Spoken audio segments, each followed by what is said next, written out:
Hello, my name is James Llewellyn. I'm a brand manager at Nestle Australia and I'm proposing a product extension to the Chief Marketing Officer of Nestle. Um, my job is to choose a target market for the brand extension using one of the three segments issued to me. So this will begin our target market analysis, part 1. First off, we've got Bob Dixon, 19-year-old, lives in Lower Templestowe, swim student. Some of his behaviours are he likes to play soccer with his male friends, likes to diet, maintain his healthy body, likes to live an extroverted life. He doesn't get in the way of his schoolwork, loves the taste of chocolate. One of his frustrations is he loves the taste of chocolate, but he can't eat too much because he has to maintain a solid physique and his fitness.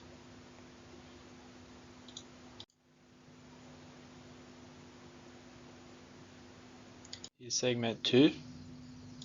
Here's segment 3. I won't be going into detail about these two. So going into the persona analysis, looking at the three segments we went through, Bob Dixon represents an audience that would bring in the most revenue to Nestle.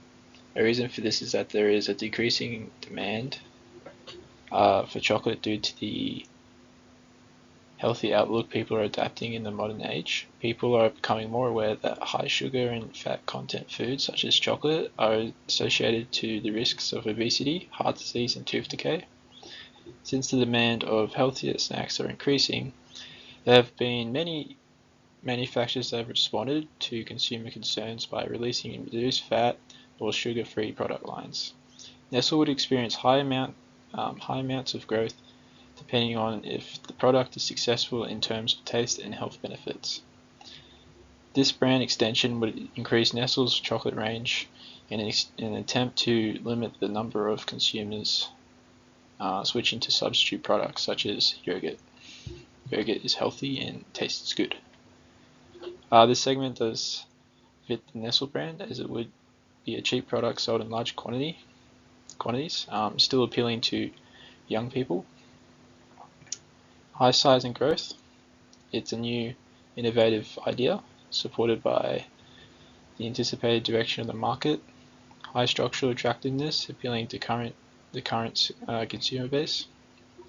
Looking at Mitchell's segment, it wouldn't really fit with Nestle's brand because he desires premium chocolate, which is a type of product Nestle is limited in. Nestle doesn't target old people like Mitchell with acquired tastes, mainly younger people with low income and less acquired tastes. Consumer demand for premium products has actually increased over the past 5 years due to the anticipated rising of disposable incomes. People like Mitchell, who are old or retired workers, aren't included in this consumption of premium products because of their low income in retirement. In addition, the increased income will lead to an increase in premium chocolate prices, which doesn't support Mitchell's segment. Nestle don't specialize in premium chocolate production. There are high barriers of entry because of existing premium chocolate brands such as Lindt and Ferrero. Doesn't fit in Nestle's brand in terms of producing cheap premium products. Wrong demographic. Size and growth is quite low. Nestle's premium products won't penetrate the market and won't generate sufficient revenue. Structural attractiveness is medium, appealing to current consumer base, however doesn't mesh with Nestle's identity as a brand. Holly's consumer type could be targeted with the introduction of lactose-free chocolate, although Nestle wouldn't create a new product that was lactose-free because they aren't as in high of demand compared to premium chocolate due to the increased income rates or healthy snacks. The downfall of targeting this type of consumer is that the present consumer targets will avoid lactose intolerant products because of the taste in comparison to traditional chocolate. There is high competition due to the substitutes being lactose-free yogurt, cheese, and milk. Depending on the level of average intolerance across the board, it may affect the quantity demanded of lactose and of lactose-free products. So part 2, core consumer value and brand personality. The brand extension of Nestle will have a personality exuding competence and sincerity. This is because the brand will be a new type of chocolate product which is healthier than the traditional types, e.g. Kit Kat and Smarties. The product will be reliable in the way it tastes and successful in terms of its positive impact on the market. Bob's segment represents as a consumer type similar to these personalities. He is to be considered hardworking at school and consistent with his diet. His qualities closely relate to competence. In terms of sincerity, the brand will be honest in its advertisement, being genuine about the benefits of the chocolate overall. This sincerity is the most important selling point for this new brand, as the consumer's main selling point is its health benefits approach that will differentiate itself from other chocolate or healthy snacks. The product, the actual product and augmented product, a new brand will be created under Nestle called Hetello, and the primary products will be made as rectangular shaped bars similar to other traditional chocolate. The packaging will be color coded depending on the flavor and ingredients.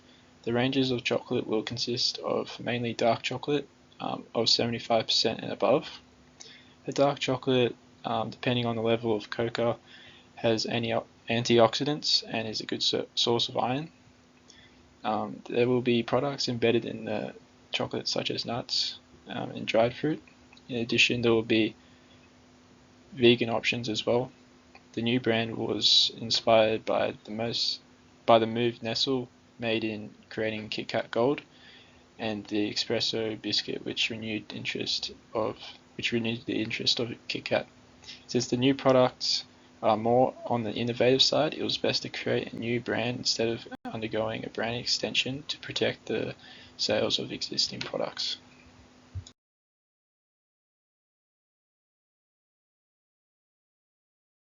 The positioning map is measuring the texture and the health benefits of Hetello's product.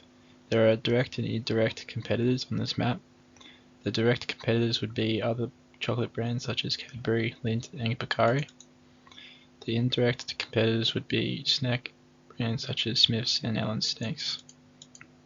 After analyzing the texture and healthiness of the snacks, it was found that most brands clustered around two areas: food that is rough in texture and unhealthy, and smooth tasting snacks that are healthy.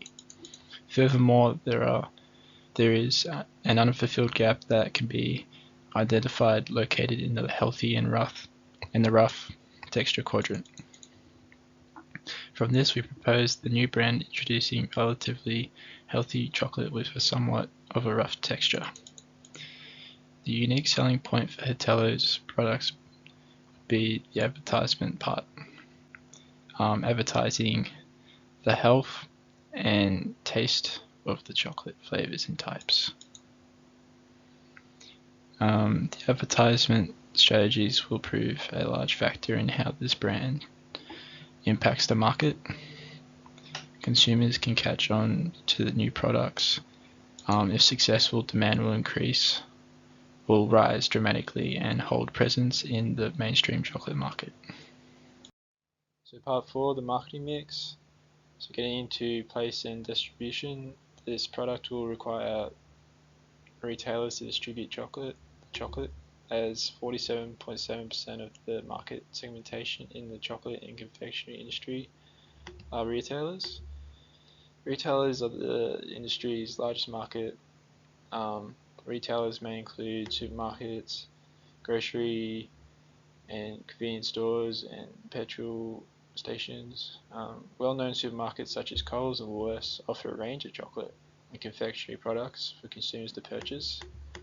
Since chocolate is mainly being sold through retailers as well as other Nestle products, it is recommended that this new brand of chocolate is distributed this way through retailers, through supermarkets.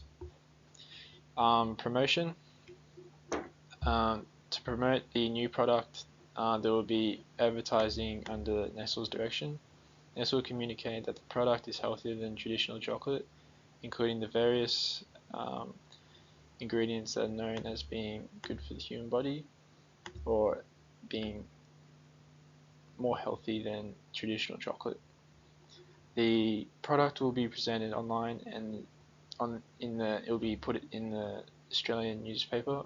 There will be a release of this new product describing the advantages it has over regular chocolate and being more of a healthier option. There may be a commercial showing someone eat it, demonstrating visual evidence that it's a genuine edible product. So price. Prices will vary upon the size of the bar. However, the bars will be relatively cheap. This is because it must compete with the other traditional chocolate sold in the supermarket. If it were more expensive, people would demand less of the product being sold. As for payment methods, the supermarket websites, the Coles website, the Woolworths website will have delivery options that will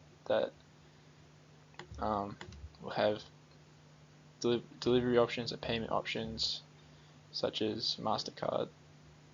They use MasterCard, Visa and PayPal.